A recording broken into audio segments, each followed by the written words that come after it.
One of the things we have to understand is we want a straight surface from the plane, the top surface of the neck, to the top surface of the body.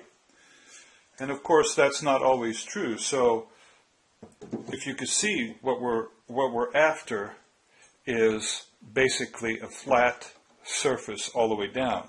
However, if you look real close, when I put this straight edge on, you can see a gap right in this area because the crown is here, and this is where we want, if you take a look, this is where we want the bridge. So we have a little bit of a downward slope.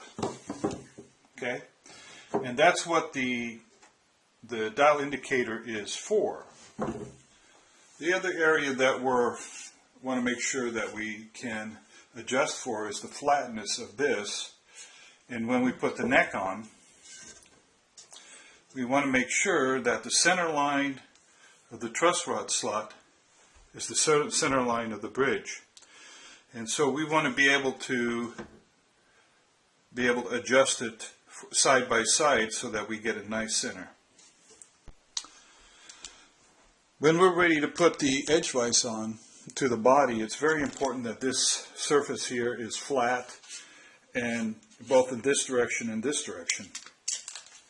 The body has its surface, and it's very accurate between this surface and this surface because it's all machined.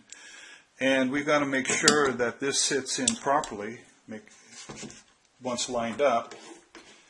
And the best thing to do is look on the sides and see if you see any light coming through.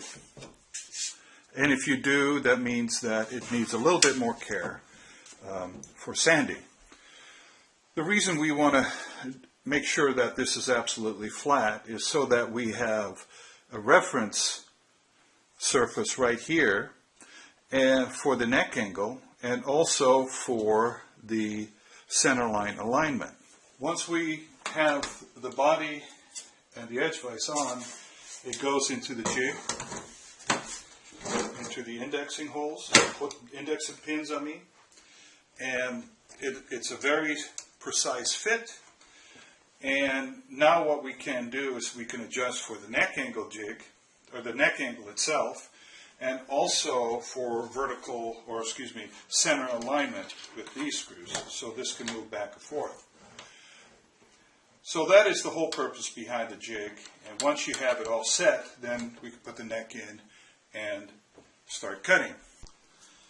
Let's talk a little bit on how to make sure that the center lines of these pins are in the center of this dial indicator. Now in the manual you'll see that you can build something like this, a couple of holes or slots, and with the center line down on the center of the holes. And it's very important that this is done very, very accurately, because if you're off here and you say 12 inches, you're off at a greater distance. Where this point is located with respect to the pins is something that you will have to work out and experiment, and it's all about the piece of wood that you have or some other material, and it's the accuracy of this line. You don't have a curve on it, and it just needs a little care. And best thing to do is, once you have this done and you experiment, cut a neck and see how far off it is, and then adjust accordingly. The area that we need to look at and take a look at the jig itself is the area where that center line is located on the jig. And it could be that sometimes when we ship these, it gets knocked around so much and it gets out of alignment, and that's what we're going to check for. Because once we have it aligned, everything else should be fine, and it's a matter of where you are going to cut and how you're going to measure. We do know that these pins on the edge vise and the templates are very, very accurate.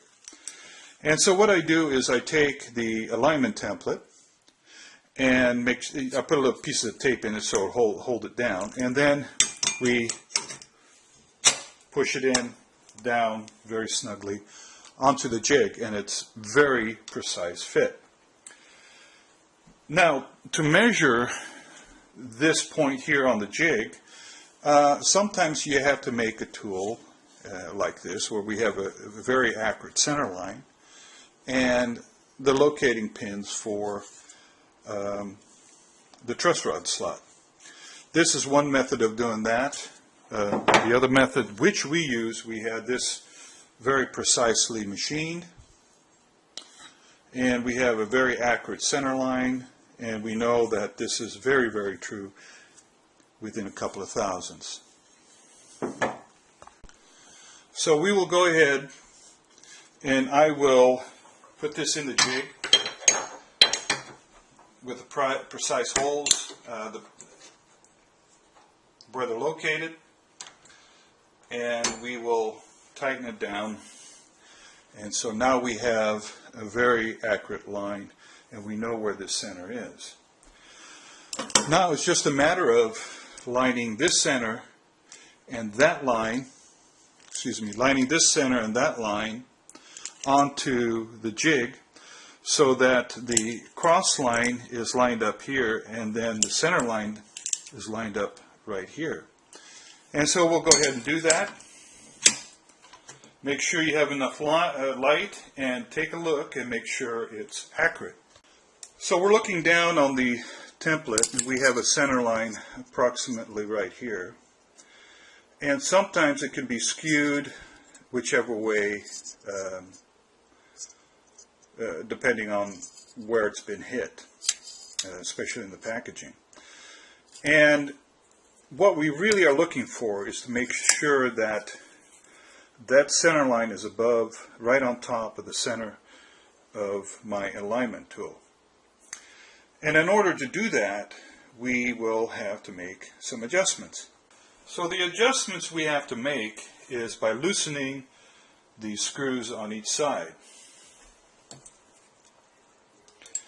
And with the template guide, or the template and the edge vise in the jig, we want to be able to move it around a bit. Okay? And you can see, you will be able to see the center moving this direction or this direction. So once you have it in place, and making sure that you have this in place, you always want to make sure that the back of this bar back here is tight so you don't have a gap. And then you just snug one screw on this side. Okay? Make sure that this bar is tight so there's no gap, and snug screw on this side, always diagonal. Go back and do the same thing. Double check, make sure it's absolutely tight, it doesn't move around, and then you can tighten these screws, and then you've got it pretty much lined up. And that's how simple that is. Okay? Okay, if you don't have one of these alignment tools, there's another method of measuring to make sure this is aligned properly. So on the template we have here, we can actually make some marks from the center line over about 1/8 of an inch on both sides. Because we know that these pins here, the truss rod pins, are 1/4 inch diameter. Okay, I made some marks, and I don't know if you can see that. I made some marks right here, and one right here. So now I know that this is 1/4 inch, and the line is on this side. So now I'm going to put the edge vise back in and take a look and see where they hit. So we'll do that. Make sure everything's snug. Now with a ruler, with a straight edge, you can push it against the pins and move it right up to the template. And that point, that corner, should be right on your mark. And you do it on both sides. And again, if it's not, then you have to loosen the screws.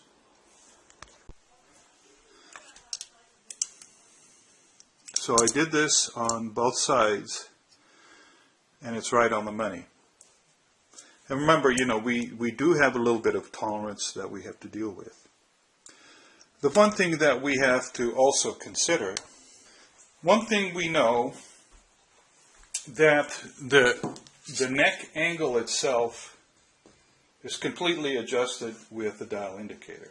So that's a very accurate method of doing that, provided everything is seated properly, because the jig is machined very accurately, and any gaps or any misalignments will cause major misalignments here. But all said and done, the one area that we have to look at is the centering.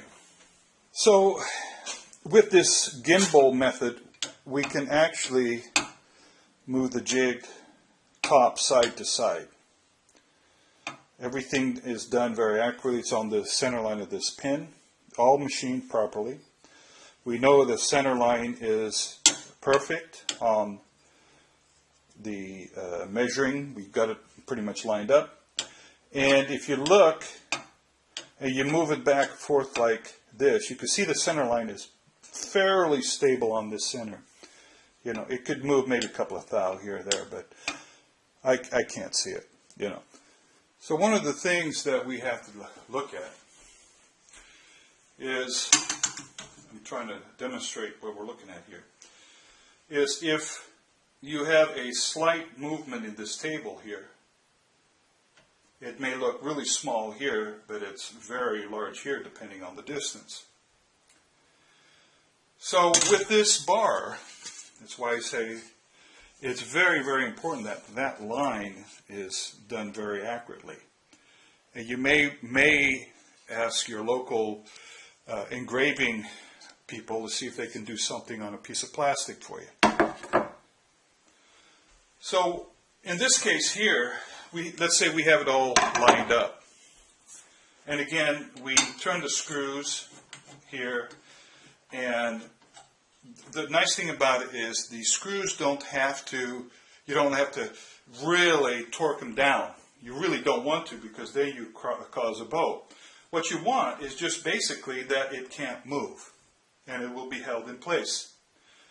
So the question then is, again, do a test cut and see how far off you are on your center line. And that translates to how far you are off on this center. Because everything else is relative, it's done very accurately.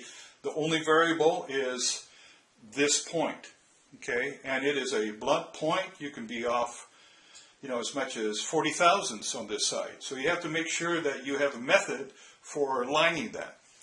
If you're consistent on one side, there are two things you might want to consider is adjust it here, or when you actually get it right on the money, you say, okay, I'm actually on the right-hand side of that point. The thing that we have to remember is that if you have a fat line and you're using that to mark your neck, on which side of the line can you be, that causes variation here. And that's something that you will have to decide and experiment with. Everything else is lined up, and everything else will be very accurate. So one of the things I want to talk about also is a pencil line. Now we know that this is absolutely accurate, but the problem you have is that a pencil line has a width to it. And when you lay your template guide on it, see if I can get a better picture of it, you can either be on that side of the line or that side of the line. And again, that is a big difference to where your point on your dial indicator is for centering. So if you look at a pencil, for example, this is a 0.5 millimeter pencil, and the tip is 5 millimeter thick, and then we're going to lay it against a straight edge, and we're going to draw a line. Okay? Well, it's fine and dandy, but if you take a look at it really close under a microscope, that line right here is actually not precisely over the edge of your straight edge. So what we recommend is even when you mark your lines on both sides, or wherever you mark them, you use a X-Acto knife. And then at an angle, make sure you put enough pressure down. At an angle, you lightly scribe your line. What you want is a very thin line, because this line is very thin, and you want to make sure that that thin line is over the line of your marked scribe, because otherwise, you could be off ever so slightly here, and that's another thing that you have to take a look at.